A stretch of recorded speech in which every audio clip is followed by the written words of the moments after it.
Olá pessoal, tudo bem? Pergunta legal que chegou.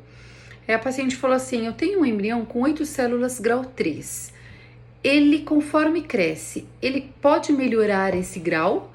Ou a tendência é de 3 para frente, 4 ou de repente 5, ou seja, aumentar a quantidade de fragmentação? Boa pergunta, né? Então, como que a gente avalia isso?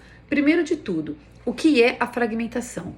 A fragmentação no embrião que a gente olha é uma espécie de resquício que a célula vai soltando conforme ela começa a mitose, né? Lembra que a mitose é aquela, né, história de uma célula fazer outra, né, originar outra exatamente igual a ela. Então, no começo ali da divisão celular, ele tem 2 células, de 2 vai para 4, de 4 para 8, 16, 32, 64 e assim por diante. Né? Então, nessa mitose, como essa divisão é rápida, algumas células liberam alguns fragmentozinhos nessa divisão, né? E essa quantidade, se é liberado muito e liberado pouco, que a gente chama de fragmentação. Como é que ele apresenta isso na mitose, né? Então, isso pode melhorar conforme ele vai crescendo? Sim, pode. E por quê? Porque, vamos imaginar, se eu tenho um embrião que já está com 8 células e ele tem um grau de fragmentação 3, ou seja, ele tem uma boa quantidade. Como que a gente avalia também a quantidade? O grau 1 é mais ou menos até 10% de fragmentação, ou às vezes limpo completamente, sem nada. Né? Então, até mais ou menos 10% de fragmentação é o grau 1. O grau 2 vai mais ou menos até 30%, 40% de fragmentação. O grau 3, mais ainda, né? Para 50% ou um pouco mais de fragmentação. E assim vai.